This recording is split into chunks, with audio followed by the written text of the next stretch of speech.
V skupini Gen nadaljujejo z načrtovanjem projekta izgradnje drugega bloka jedrske elektrarne v Krškem, ki je, kot pravijo, ekonomsko in okoljsko podnebno utemeljena investicija.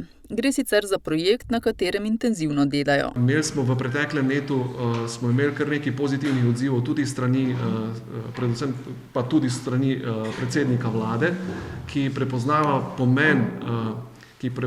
pomen te infrastrukture, ki jo Slovenija ima na jedrskem področju. Se pravi, smo jedrska država, ki ima razvito regulativo, imamo razvit regulatorni organ, ne samo ta del, proizvodni del v nuklearni elektrarni Krško, ampak imamo na drugi strani tudi potem raziskovalni del, raziskovalno sfero dobro razvito, potem gospodarsko-industrijski del, ki podpira s servisi nuklearno elektrarno Krško. Kot dodaja, bodo sodelovali pri pripravi vseh ključnih strateških državnih dokumentov, kot je denimo nacionalni energetsko-podnebni načrt. Ko pride v javno razpravo, seveda se bomo odzvali in podali naše komentarje, pripombe, prav tako pa tudi potem pri energetskem konceptu Slovenije in pa podnebnem načrtu.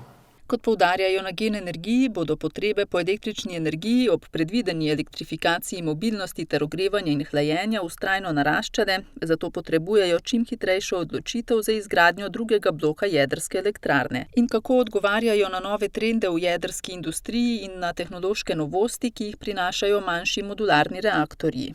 Beležimo nove trende, razumemo, da se pojavljajo tudi te mali modularni reaktorji kot ena izmed opcij. Mi seveda, drugi strani, moramo razumeti, da samo komercialno izvedljive opcije so za nas danes opcije. Majhni modularni reaktorji, danes jih še ni komercialno zadobiti, jih ni na trgu. Kot pravi, bodo spremljali razvoj teh projektov. Ocenjuje se nekako, da naj bi 2026. leta prvi takšen modularni reaktor v Združenih državah bil zgrajen. Lokacija Krško, energetska lokacija, je primerna z vso infrastrukturo, ki je pripravljena na tej lokaciji. Se pravi, od daljnovodov, do medija za hlajenje, je primerna tako za majhne, kot tudi za velike enote. Tako da za nas bo pa vedno ekonomija obsega, jasno, bo vedno govorila v prid večjim enotam. Danes imamo na svetu več komercialnih ponudnikov jedrskih elektrarn, kot smo jih imeli še 10 let nazaj.